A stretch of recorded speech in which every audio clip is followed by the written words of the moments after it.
नमस्कार दोस्तों, digital academy में एक बार फिर से आपका स्वागत है।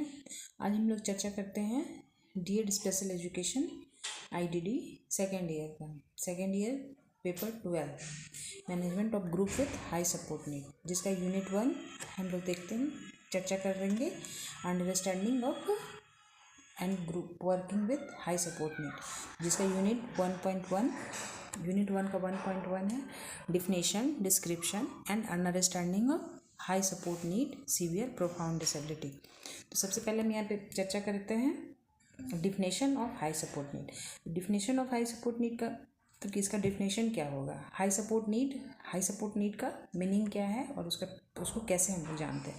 तो हाई सपोर्ट नीड का मतलब होता है कुछ वैसे व्यक्तियों को अपनी डेली एक्टिविटीज़ और ओवरऑल फंक्शन के लिए extensive, continuous and specialised support की आवश्यकता होती है। जैसे हाई सपोर्ट नीड बच्चों में वे शामिल होते हैं जिन्हें basic skill, communication, mobility, self care और social interaction and significant assistant की ज़रूरत होती है। तो यहाँ कहना चाह रहा है कि हाई सपोर्ट नीड में वैसे बच्चे आते हैं या व्यक्ति शामिल होते हैं जिनको अपनी सारे एक्टिविटी, सारा काम के लिए मतलब किसी दूसरे पर डिपेंड रहना पड़ता है। मतलब कि टोटल उनको अपने कार्यों के लिए किसी और आदमी पर डिपेंडेंट रहना पड़ता है, यानी कि उनको हमेशा सिग्निफिकेंट असिस्टेंट की ज़रूरत होती है। सेकेंड है हमारा understanding severe and profound disability. तो यहाँ पे हम देखते हैं कि सीवियर डिसेबिलिटी किसे कहते हैं एंड प्रोफाउंड डिसेबिलिटी किसे कहते हैं। तो सीवियर डिसेबिलिटी ऐसी होती है जहाँ व्यक्ति को अपने डे टू डे एक्टिविटीज़ में सब्सटेंस लिमिटेशन का सामना करना पड़ता है। तो उनका एक लिमिटेशन होता है कि उतना से वो ज़्यादा कार्य नहीं कर पाएंगे। सीवियर डिसेबिलिटी में टिपिकल मल्टीपल इम्पेयरमेंट शामिल होते हैं, जैसे आईडी के साथ साथ फिजिकल इम्पेयरमेंट। मतलब कि उनके साथ साथ अगर बच्चे को कोई आईडी है तो उसके साथ साथ वो बच्चा अगर वो आईडी में आ रहा है, आईडी है मतलब इंटेलेक्चुअल डिसेबिलिटी है, तो उसके साथ कुछ ना कुछ फिजिकल इम्पेयरमेंट भी उसको होगा। मतलब जैसे उसको चलने में दिक्कत होगा, बोलने में दिक्कत होगा, तो उसके लिए उनको क्या क्या सपोर्ट की ज़रूरत पड़ती है उस पर चर्चा किया गया है सीवियर डिसेबिलिटीज़ में। अब इसका कैरेक्टरिस्टिक देखते हैं। कैरेक्टरिस्टिक मतलब यानी कि उनके लक्षण क्या क्या होते हैं सीवियर डिसेबिलिटी में जो व्यक्ति और बच्चे आते हैं। तो इस उनका कैरेक्टरिस्टिक है लिमिटेड कॉग्निटिव एबिलिटीज़, मतलब उनका जो कॉग्निटिव एबिलिटीज़ है यानी कि संज्ञानात्मक कौशल जो है वो लिमिटेड होता है। डिफ़िकल्ट इन कम्युनिकेशन, वो अपने बातों को समझा पाने में असमर्थ हो जाते हैं। मोटर इम्पेयरमेंट मतलब मोबिलिटी इश्यू होती है, यानी चलने में दिक्कत, यहाँ दौड़ने वगैरह में दिक्कत उनको आती है।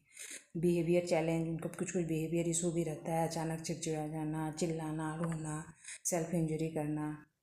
Need for assistant and personal care, यानी कि उनको हमेशा एक असिस्टेंट की ज़रूरत होती है।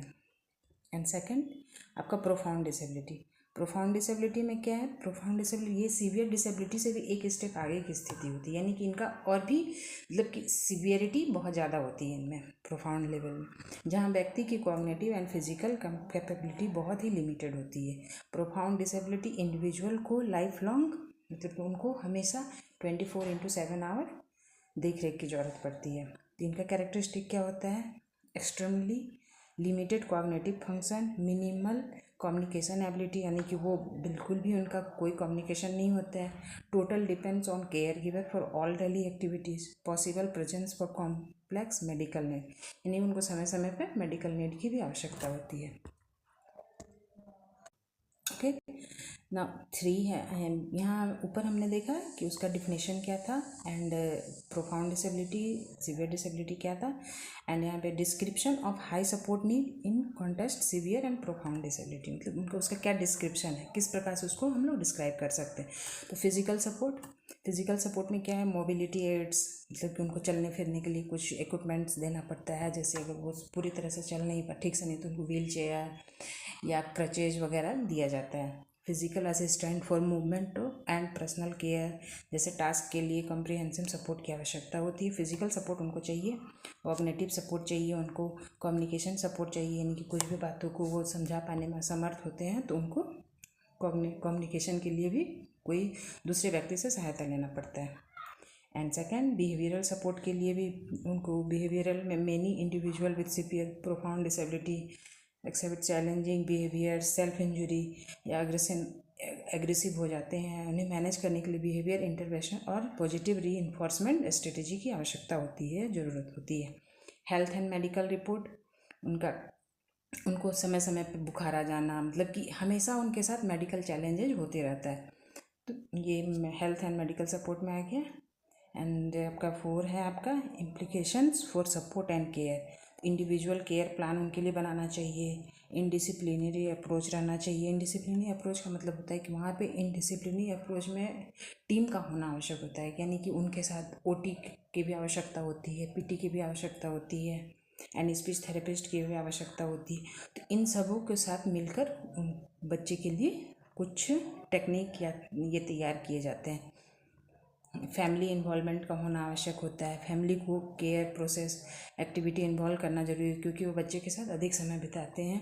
कंटिन्यूस मॉनिटरिंग एंड एडजस्टमेंट, बच्चों को समय समय पर मॉनिटरिंग करते रहना चाहिए, क्योंकि वो अपनी बातों को वो दूसरे के सामने व्यक्त नहीं, वो अपनी मतलब भावनाओं को, अपनी फीलिंग को, हमको कहाँ दर्द हो रहा है, क्या हो रहा है, तो उसको वो बता नहीं पाते, जिसके कारण उनको कंटिन्यूसली मॉनिटरिंग एंड एडजस्टमेंट की आवश्यकता पड़ती है। ये हमने देखा यूनिट 1 का 1.1, जिसमें डिफिनेशन डिस्क्रिप्शन हमने देखा। एंड सेकेंड है आपका 1.2 working with individual having high support need, मतलब कि उनके साथ हाई सपोर्ट नीड वाले बच्चों के साथ या व्यक्ति के साथ किस प्रकार से काम करेंगे। तो नीड, उनको क्या स्ट्रेंथ है, क्या इशू है एंड क्या चैलेंजेस है, उनके बारे में देखते हैं। तो उनका स्ट्रेंथ, अभी हम सिर्फ बच्चे में कमजोरियां को देखा, तब उनका स्ट्रेंथ क्या है उसके विषय में भी हम चर्चा करते हैं यहाँ पे। तो ये हमारा हो गया 1.2। 1.2 में देखते हैं strength of individual with high support need. तो उनमें यूनिक एबिलिटीज़ होते हैं, रिलीजेंस होते हैं, एम्पैथी एंड कनेक्शन होते हैं, अटेंशन टू डिटेल होते हैं। Unique ability, high support need वाले इंडिविजुअल में यूनिक एबिलिटी और टैलेंटेड हो सकते हैं। जैसे कुछ बच्चे में होता है कोई आर्ट में इंटरेस्ट है, किसी बच्चे को म्यूजिक में इंटरेस्ट है, तो उसमें वो एबिलिटी कुछ खास रहता है। तो ये उसका एम्पैथी एंड कनेक्शन, कई बार ये बच्चे किसी व्यक्ति से बहुत ज़्यादा लगाव हो जाता है, इनको बहुत सिंपैथी रहता है, उनसे बहुत इमोशनली कनेक्ट हो जाते हैं।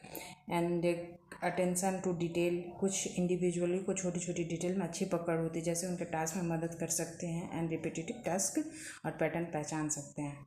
इशू, यहाँ हमने देखा उनका स्ट्रेंथ। इशू क्या है? Issue faced by individual with high support need. Communication barrier होता है, वो अपनी बातों को किसी के सामने बोल नहीं पाते हैं, या समझा नहीं पाते हैं। सोशल आइसोलेशन, यानी कि वो सोशलाइजेशन नहीं कर पाते हैं सही ढंग से। डिपेंड्स ऑन केयर गिवर, वो हमेशा मतलब कि कोई भी कार्य के लिए वो केयर गिवर के साथ डिपेंडेंट रहते हैं। Limited access to opportunity, limited access मतलब कि उनका अपॉर्चुनिटी भी बहुत सीमित मात्रा में होता है। उनका एजुकेशन भी वो हायर एजुकेशन नहीं प्राप्त